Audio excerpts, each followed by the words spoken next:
Hello दोस्तों, नमस्कार। Shyam institute Gyanpur में आप लोग का स्वागत है। दोस्तों, आज हम संस्कृत में व्याकरण परिचय शुरू करने जा रहे हैं। अभी व्याकरण पढ़ाने जा रहे हैं। दोस्तों, शुरू करते हैं।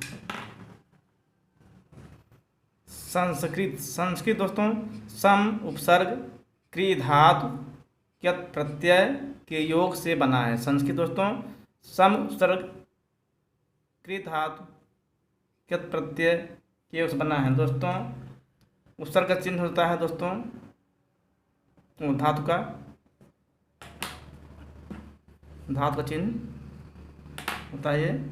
सम उपसर्ग क्री धातु क्यत प्रत्यय के योग से संस्कृत बना है। संस्कृत का अर्थ दोस्तों मित्रों शुद्ध, परिष्कृत और परिमार्जित। तो मित्रों, संस्कृत का अर्थ है शुद्ध, परिष्कृत, परिमार्जित। बताते हैं दोस्तों व्याकरण बी उपसर्ग, आंग उपसर्ग, क्री धातु और लुट प्रत्यय, क्री धातु और लुट प्रत्यय के योग से व्याकरण बना। व्याकरण बी आ उपसर्ग, बी दोस्तों अंग का लोप हो जाएगा, संज्ञक है। आ उपसर्ग, क्री धातु, लुट दोस्तों अन हो जाता है, अन प्रत्यय से बना है। दोस्तों, व्याकरण जो है बी उपसर्ग और आ उपसर्ग की धातु लुट प्रत्यय लुट प्रत्यय दोस्तों अन प्रत्यय कहते हैं से बना है व्याकरण। दोस्तों, अष्टाध्यायी व्याकरण शास्त्र का महत्वपूर्ण ग्रंथ है। दोस्तों, अष्टाध्यायी व्याकरण शास्त्र का महत्वपूर्ण ग्रंथ है। अष्टाध्यायी महर्षि पाणिनि की रचना है। अष्टाध्यायी महर्षि पाणिनि की रचना है। दोस्तों, अष्टाध्यायी में कुल 8 अध्याय हैं। प्रत्येक अध्याय में 4 पाद हैं और इस प्रकार कुल मिलाकर के 8 चौक 32 माने 32 पाद हो गए हैं। पूरे अध्याय में कितने पाद हैं? 32 हैं। इसलिए पाणिनि को सूत्रकार कहा जाता है।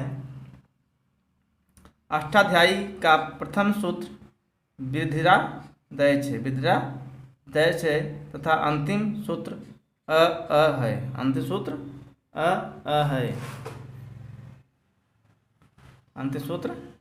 है। महर्षि कात्यायन या बरुचि, दोस्तों कात्यायन को बरुचि भी कहा जाता है। इन्होंने अष्टाध्यायी पर के सूत्रों पर वार्तिक लिखा।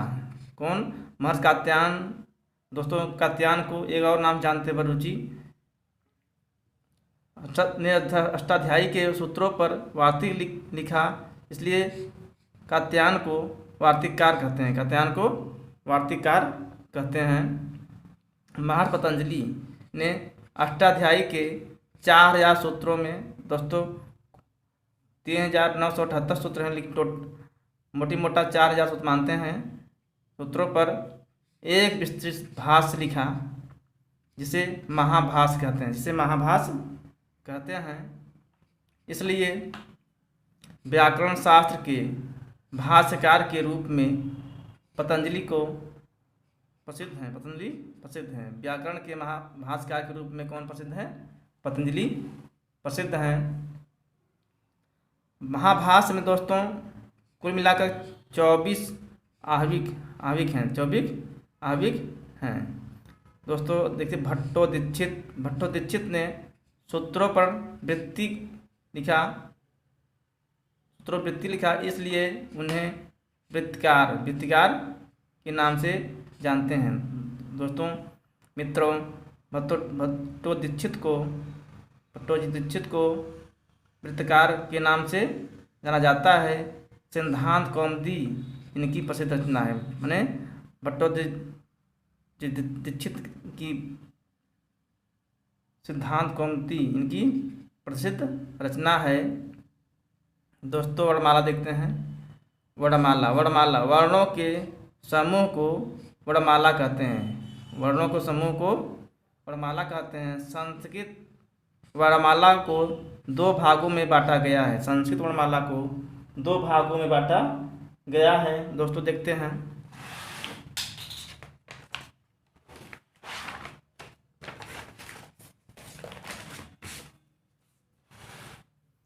देखते हैं वर्ड। स्वर दूसरा व्यंजन, पहला स्वर दूसरा व्यंजन। दोस्तों मात्रा के आधार पर स्वर को अच भी कहते हैं, स्वर को अच भी कहते हैं। स्वम राजते इति स्वरा, स्वम राजते इति स्वरा। दोस्तों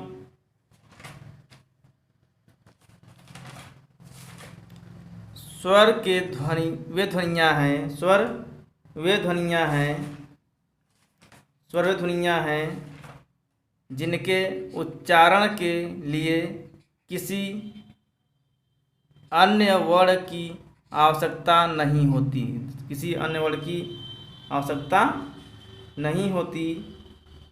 जैसे अ के उच्चारण में किसी अन्य स्वर या व्यंजन वर्णों की आवश्यकता नहीं लेनी पड़ती, इसलिए अ स्वर है, अ स्वर है। इस प्रकार स्वर अ ई उ री री ए ओ आई आओ ये सभी 9 स्वर हैं, ये सभी 9 स्वर हैं, 9 स्वर हैं। दोस्तों गिन लेते हैं एक बार, 1 2 3 4 5 6 7 8 9, ये सभी 9 स्वर हैं, सभी 9 स्वर हैं। स्वरों की संख्या, स्वरों की संख्या देखें दोस्तों। संस्कृत व्याकरण में स्वरों की संख्या 9 मानी गई है, स्वरों की संख्या 9 मानी गई है। जैसे अ ई उ री री ए ओ आई आओ ये सभी स्वर हैं। अच प्रत्याहार के अंतर्गत आते हैं, ये सभी अच प्रत्याहार के अंतर्गत आते हैं। स्वरों को अच भी कहा जाता है, माने पाणिनि ने स्वरों को अच भी कहा है। स्वरों के भेद, स्वरों के भेद देखिए दोस्तों, संस्कृत में स्वरों के भेद, स्वरों के मुख्यतः 3 भेद हैं। ह्रस्वर, पहला है ह्रस्वर, जिन स्वर वर्णों के उच्चारण में एक मात्रा का समय लगे उन्हें ह्रस्व स्वर कहते हैं, उन्हें ह्रस्व स्वर कहते हैं। जैसे अ ई उ री री, अ ई उ री री। दूसरा दोस्तों देखते हैं दीर्घ स्वर, दीर्घ स्वर, जिन स्वर वर्णों के उच्चारण में 2 मात्रा का समय लगे उन्हें दीर्घ स्वर कहते हैं। जिन स्वर वर्णों के उच्चारण में 2 मात्रा का समय लगे उन्हें दीर्घ स्वर कहते हैं। जैसे आ ई उ री री ओ आई आओ, ओ आई आओ। दोस्तों अगर तीसरा है दोस्तों पुरुष स्वर, जिन स्वर वर्णों के उच्चारण में 2 मात्रा से अधिक समय अर्थात 3 मात्रा का समय लगे उन्हें पुरुष स्वर वर्ण कहते हैं, पुरुष स्वर वर्ण कहते हैं। जैसे देखते हैं दोस्तों, जैसे राम, देखिए इनमें अवग्रह, देखिए दोस्तों ये अवग्रह का चिन्ह है का प्रयोग होता है, इसमें अवग्रह का चिन्हों का प्रयोग होता है। वर्णों का उच्चारण कार, वर्णों का उच्चारण कार, एक मात्रे भवेत् ह्रस्वो, द्विमात्रे दीर्घोच्यते, त्रिमात्रास्तु प्लुतो, गेयो व्यंजनम चार्धमात्रिकम, चार्धमात्रिकम, एकमात्रो भवेत् ह्रस्वो, द्विमात्रो दीर्घ उच्यते, त्रिमात्रस्तु प्लुतो गेयो व्यंजनम चार्धमात्रिकम। अर्थात एक मात्रा काल जो होता है उसे ह्रस्व कहते हैं, द्विमात्रा काल जो समय लगता है उसे दीर्घ कहते हैं, 3 मात्रा वाला जो होता है उसे प्लुत स्वर कहते हैं, और इसमें आधी मात्रा लगती है उसे कहते हैं व्यंजन वर्ण कहाँ कहते हैं, व्यंजन वर्ण कहते हैं। एक मात्रा का देखिए दोस्तों, एक मात्रिक अ ई उ री ये ह्रस्व हैं दोस्तों, इसमें एक मात्रा का समय लगता है। द्विमात्रिक स्वर देखिए आ ई उ री ए ओ आई औ, आ ई उ री ए ओ आई औ दोस्तों, इसे दीर्घ स्वर कहते हैं। त्रिमात्रिक देखिए दोस्तों, त्रिमात्रिक अंड इंद्र उंद आदि दोस्तों, ये सब प्लस स्वर हैं। अर्धमात्रिक देखिए दोस्तों, क ख ग घ अंग सभी व्यंजन वर्ण हैं। सभी क्या हैं, ये सब व्यंजन वर्ण है। व्यंजन वर्ण दोस्तों देखिए, व्यंजन वर्ण देखते हैं, वे वर्ण जो स्वतंत्र रूप से न बोले जा सकें, अर्थात जिनका उच्चारण स्वर की सहायता के बिना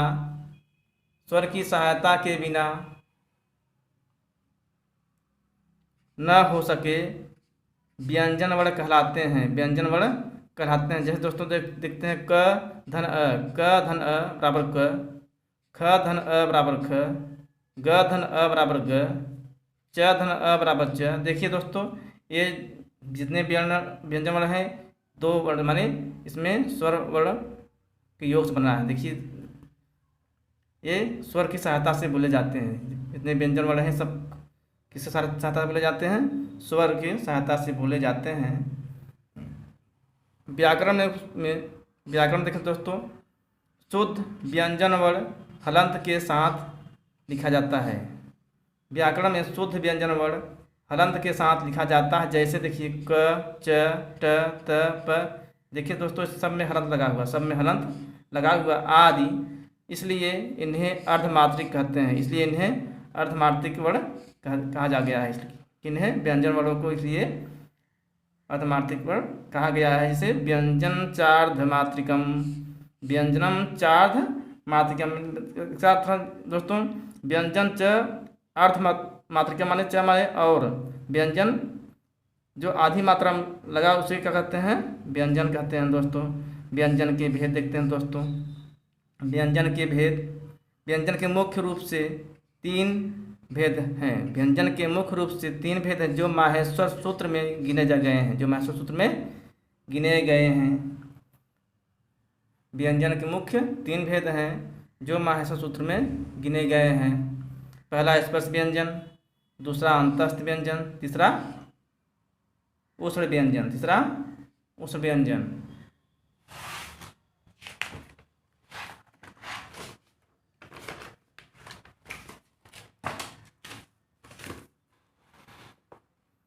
दोस्तों देखते हैं पहला स्पर्श व्यंजन, जिन वर्णों के उच्चारण में वायु मुख के किसी विशेष स्थान अर्थात कंठ, तालु आदि को स्पर्श करती है उसे स्पर्श व्यंजन कहते हैं।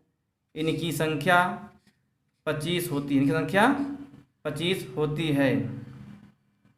उच्चारण स्थान के आधार पर इन्हें 5 वर्गों में विभाजित किया गया है। उच्चारण स्थान के आधार पर इन्हें 5 वर्गों में विभाजित किया गया है, इसलिए वर्गीय व्यंजन भी कहते हैं। इसलिए इन्हें वर्गीय व्यंजन भी कहते हैं। व्रजराज ने उदित कु चु टू तु पु एते उदित व्रजराज ने सूत्र दिया है कु चु टू तु पु एते उदित, अर्थात इन्हीं 5 वर्गों का लघु नाम या दूसरा नाम कु चु टू तु पी भी है। इनमें उ की इस संज्ञा होती है, अतः ये उदित व्यंजन कहलाते हैं। देखिए दोस्तों, कु का अर्थ है क वर्ग, कु का अर्थ है क वर्ग, क ख ग घ अंग, क ख ग घ अंग। दोस्तों ये इसका उच्चारण स्थान कंठ है।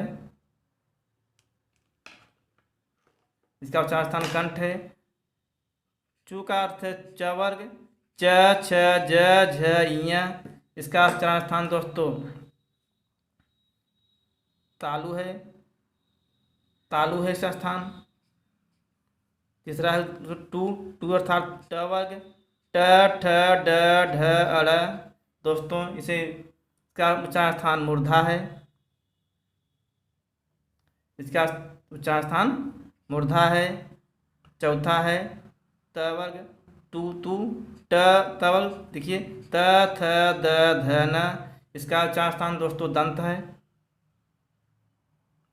और दोस्तों लास्ट और पांचवा है प वर्ग अर्थात प वर्ग, प फ ब भ म।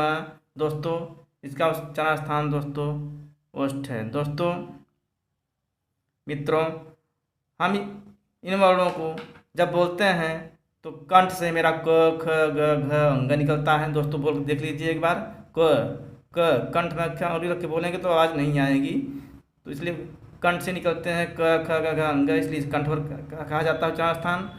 दूसरा दोस्तों देखिए च वर्ग जो है च छ ज झ ञ। दोस्तों हमारी जीभ जो है तालु को स्पर्श कर जाती है। बोल देखिए च छ ज झ ञ। दोस्तों बोल करके आप लोग ट्राई कर लीजिए। देखिए च जो होता है तालु से निकलता है स्थान, और ट ठ ड ढ अड़ जो है दोस्तों हमारी जीभ को जो है उल्टा होकर हमारी मूर्धा को स्पर्श करती है। देखिए बोल देखिए ट ठ ड ढ अड़।